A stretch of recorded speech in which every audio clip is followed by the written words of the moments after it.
La ciencia avanza muy rápido y estudios recientes han encontrado las diferentes variantes genéticas que influyen en la cardiopatía, o en este caso lo que está afectando las enfermedades cardíacas. Por eso es que queremos hoy conversar de este tema, porque aún queda una gran pregunta. Si el corazón hereda, entonces, ¿eso será parte de su destino? ¿Podemos cambiarlo? Quien contestará esta pregunta es el doctor Juan Carlos Villalta, quien nos acompaña hoy, médico especialista en genética, para que podamos entender cómo la genética influye y también si es que podemos prevenir. Bienvenido, doctor, ¿cómo me le va? ¿Cómo estás? Un gusto. Gracias por la invitación. Gracias por acompañarnos. Bueno, la pregunta se la lanzaba originalmente en esta introducción.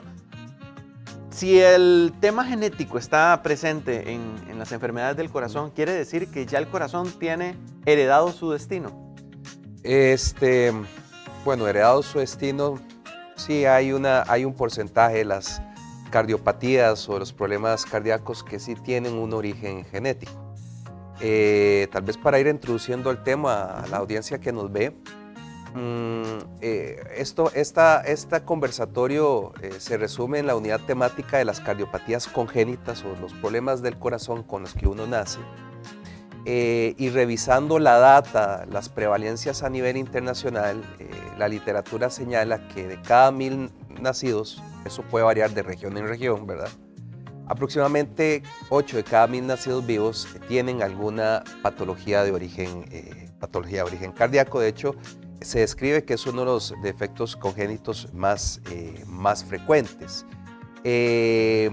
Las cardiopatías congénitas se definen como aquellos problemas del corazón donde hay anomalías estructurales del corazón en sí mismo o de los grandes vasos. Y efectivamente, sí existen causas genéticas que las podemos ir enumerando, ¿verdad? Para que la población esté más enterada de eso. Claro, y es súper importante. Ahora, si escuchamos el tema de que la genética no condena, pero sí advierte, entonces, ¿cuáles son esas situaciones en las que tenemos que estar alertas?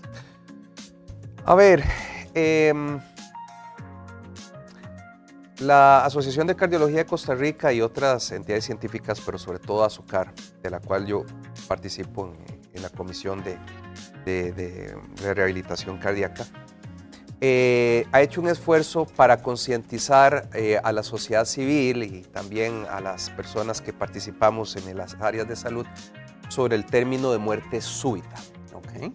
La muerte súbita es aquel desenlace fatídico donde ocurre una muerte que sucede en la primera hora de iniciados los síntomas y la persona fallece. Y ocurre estos eventos en aquellas personas o corazones que se presumían sanos.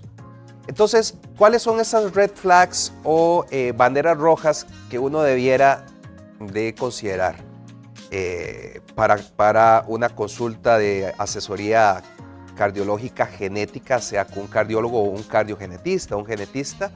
Ver si hay historia de infartos en la familia, sobre todo muertes súbitas, muertes en personas jóvenes menores de 40 años, sin causa aparente. De un momento a otro la persona tiene un evento y fallece. O por ejemplo, personas que de un momento a otro están haciendo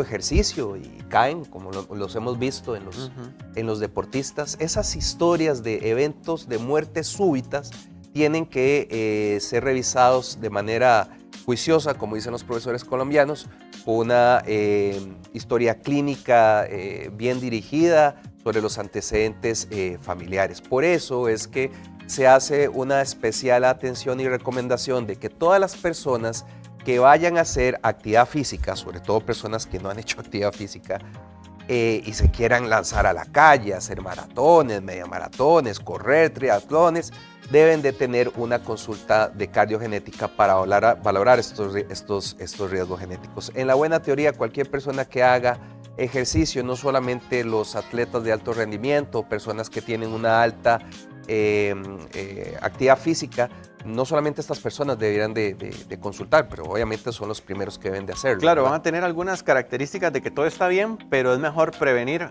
que lamentar. Doctor, en este tema de las variantes genéticas que se han ido descubriendo y que también son importantes de analizar, ¿cuáles son algunas de estas y cómo se descubren? Sí, bueno, se descubren por sospecha clínica y cuando somos capaces de utilizar herramientas moleculares o cromosómicas que nos permiten dilucidar si existe una causa molecular o genética detrás de los defectos cardíacos.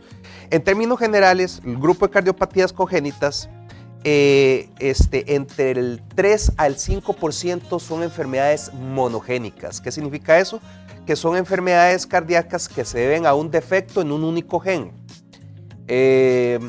Hay un grupo importante de pacientes que tienen algo que se llama en inglés copy number variants o variantes del número de copias. ¿Qué es eso?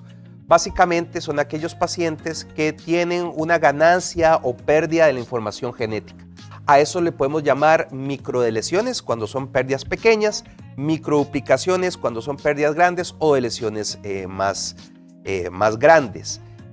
También eso puede representar entre el 3 al 25% de los casos de cardiopatías congénitas en aquellas entidades que nosotros llamamos sindrómicas, o sea, aquellos pacientes que aparte de tener hallazgos o patologías cardiovasculares tienen otras manifestaciones extras cardíacas. Y estos copy number variants o defectos de la información puede representar entre un 3 a un 10% de los casos cuando los casos son única y exclusivamente de entidades estructurales o del corazón. Hay otro grupo importante que se llaman aneuploidías. Aneuploidías es un concepto que lo que denota es si tenemos más o menos cromosomas de lo que nosotros deberíamos de tener. El ser humano es un ser diploide que tiene 46 cromosomas o 23 pares. Cuando tenemos un cromosoma más, un cromosoma menos, hablamos de aneuploidías. Un ejemplo, el síndrome de Down, el síndrome de Down universal, que es por un cromosoma además, porque hay otras razones, pero digamos, el que se ve por una presencia de un cromosoma extra, los pacientes con Down, el 50% tienen cardiopatías congénitas, sobre todo cardiopatías de tipo comunicaciones intraventriculares y algún porcentaje comunicaciones auriculares. Eso hace que tengan mayor riesgo y que tengan que ser tratados con mayor regularidad. Definitivamente. Por ejemplo, hay un síndrome que se debe a una pérdida de información en el cromosoma 22, se le conoce como delesión 22q12.2. Es una pérdida de la información en la citobanda 12 del brazo largo del cromosoma 22. El nombre de esa entidad es síndrome de DiGeorge. Y el síndrome de DiGeorge es un síndrome en el cual se pierden como 3 megabases o 3 megabases de pares de nucleótidos y hace que el individuo tenga una serie de defectos a nivel de la línea media corporal. ¿Dónde está el corazón? El corazón puede tener defectos muy importantes a nivel de cono truncal y otra serie de cosas, pero son individuos en este síndrome, de entidades sindrómicas, que tienen también defectos digamos, de la formación del macizo facial, tienen defectos, por ejemplo, tienen dificultades para tragar, son individuos que también tienen una hipoplasia o agenesia tímica y eso los expone a incompetencia inmunitaria, individuos que tienen hipoparatiroidismo y otra serie de defectos que se acompañan de estas patologías cardíacas. Y hay hasta un 80% de las patologías, y eso es importante que todos lo sepan, que son multifactoriales. Cuando hablamos de multifactoriales es que hay muchísimos factores aparte de los genéticos que pueden incidir en el desarrollo de estas patologías y que todavía no necesariamente se conocen a ciencia cierta. Doctor, ¿y esto se detecta a temprana edad?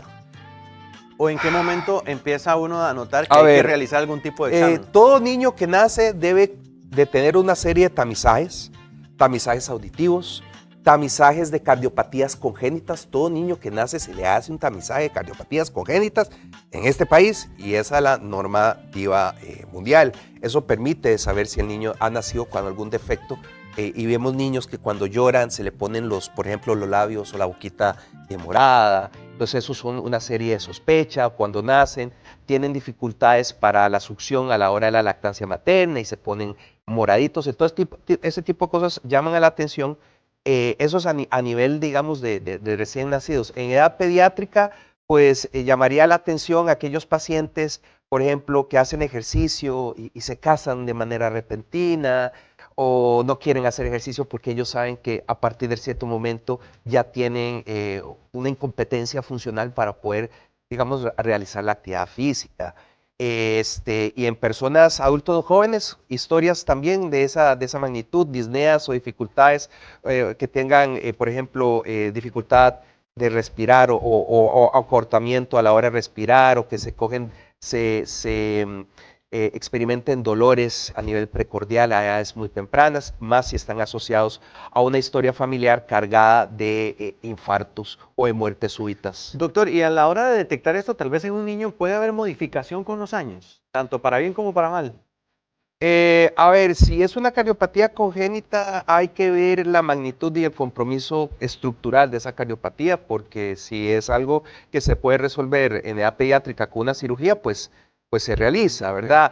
Uno difícilmente creería encontrar este tipo de patologías en los adultos, pero bueno, las encontramos porque ahora hay un sinnúmero de enfermedades genéticas que eso no quiere decir que no es que no hayan estado presentes en nuestra población antes, sino que ahora las estamos detectando con mayor frecuencia porque la población de salud estamos más sensibilizados en pensar en ese tipo de síndromes. Entonces, digo, puchica, voy a referir al doctor Villarte a este paciente porque creo que mi paciente tiene una cardiomiopatía dilatada o restrictiva o hipertrófica que no debería tenerlo.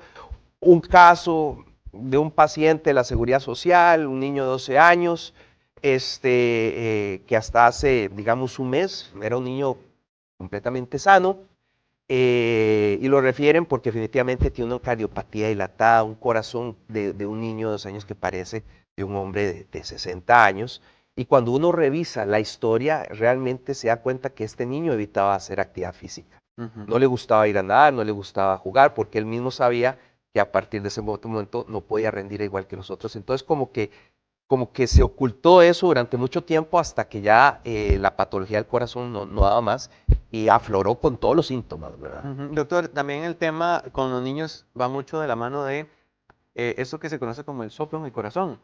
¿Esto se debe a un factor genético o a una mutación o algo que ocurrió? Hay soplos que son benignos, que no tienen mayor traducción fisiológica y otros que sí definitivamente requieren de una examinación cardiológica. Para eso hay que saber hacer una buena auscultación semiológica o los focos que vamos a auscultar.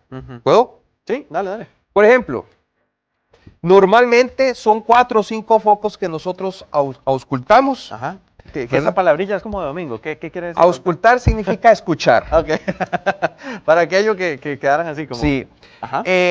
Hay 4 focos clásicos, hay un quinto que es un accesorio, pero nos vamos a referir a los clásicos. ¿Saben así o me pongo de pie, doctor? Así, sin quitarse la camisa, si no, imagínense qué barbaridad. No sube el rating después. Sí, no me dejan después venir a este programa. Está el foco aórtico, Ajá. está ubicado en este lado del corazón, se ausculta. Voy a hacer un poquito por acá. Ajá, en el segundo espacio intercostal izquierdo, del lado del borde paraesternal izquierdo, para escuchar la válvula aórtica. En el lado homólogo correspondiente tenemos la auscultación del foco pulmonar en el segundo espacio intercostal, del lado del borde paraesternal derecho. Posteriormente, en el cuarto espacio intercostal del lado izquierdo se ausculta el foco tricuspidio y el foco mitral se ausculta en el quinto espacio intercostal izquierdo a nivel de la línea media clavicular. Eso a nosotros nos permitiría saber si hay algún soplo, alguna patología cardíaca que nos llame la atención. Si me permitiste, ausculto rápidamente. Dale, doc. A ver si hay algo extraño ahí que no he escuchado yo. Bueno, vamos a ver.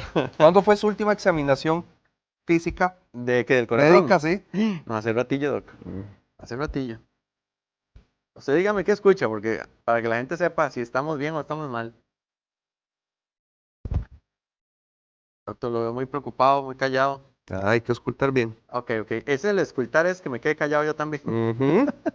Ok, vamos a hacer un momento de silencio, ya que hoy hablamos del silencio. ¿Te diga algo usted, doctor? Para saber qué está pasando. Todo está bien de momento. Ok, ¿ahí dónde estás? ¿Qué parte es? Aquí estoy auscultando el foco tricuspidio. Ok. Aquí el pulmonar. Ok.